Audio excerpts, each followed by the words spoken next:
ಶ್ರೀ ಭದ್ರಕಾಳಿ ಜ್ಯೋತಿಷ್ಯ ಕೇಂದ್ರ ಪಂಡಿತ್ ಗೌತಮ್ ಆಚಾರ್ಯರು ಕೇರಳ ಮತ್ತು ಕರ್ನಾಟಕದ ಸುಪ್ರಸಿದ್ಧ ಜ್ಯೋತಿಷ್ಯರು, ವೇದ ಶಾಸ್ತ್ರ ಪಾರಂಗತ ಪಂಡಿತರು, ಭದ್ರಕಾಳಿ ದೇವಿಯ ಮಹಾ ಆರಾಧಕರು, ಭೂತ ಪ್ರೇತ ಪಿಶಾಚಿಗಳ ಕಾಟಗಳನ್ನು ಹುಟ್ಟಡಗಿಸಿ ಪಡೆದ ಮಹಾಶಕ್ತಿಯಿಂದ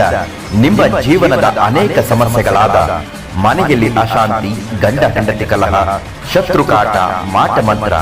ಸ್ತ್ರೀ ಪುರುಷ ವಶೀಕರಣ, ಮಾನಸಿಕ ಖಿನ್ನತೆ, ಆಸ್ತಿ ವಿಚಾರ, ಇನ್ನು ಯಾವುದೇ ಘೋರ ಗುಪ್ತ ನಿಗೂಢ ಕಠಿಣ ಸಮಸ್ಯೆ ಇದ್ದರೂ ಶ್ರೀ ಭದ್ರಕಾಳಿ ಆಶೀರ್ವಾದದಿಂದ ಪಡೆದ ಮಹಾಶಕ್ತಿಯಿಂದ ನಿಮ್ಮೆಲ್ಲ ಸಮಸ್ಯೆಗಳನ್ನು ಅತಿ ಶೀಘ್ರದಲ್ಲೇ ಪರಿಹಾರ ಮಾಡಿಕೊಡುತ್ತಾರೆ ಪಂಡಿತ್ ಗೌತಮ್ ಆಚಾರ್ಯರು. ಮೊಬೈಲ್ ಸಂಖ್ಯೆ 8618851552.